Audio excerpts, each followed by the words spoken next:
ક્યાં બનાવ ભણ્યું? શિવનગર. શું ભણ્યું? અમારી બેનનું નામ લીધું હતું કપરા શિવનગર પૂતળાના કારખાનાની સામે.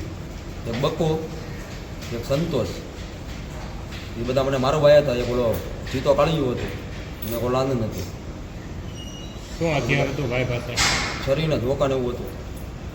મારવાનું કારણ? મારી બેનનું નામ લીધું હતું.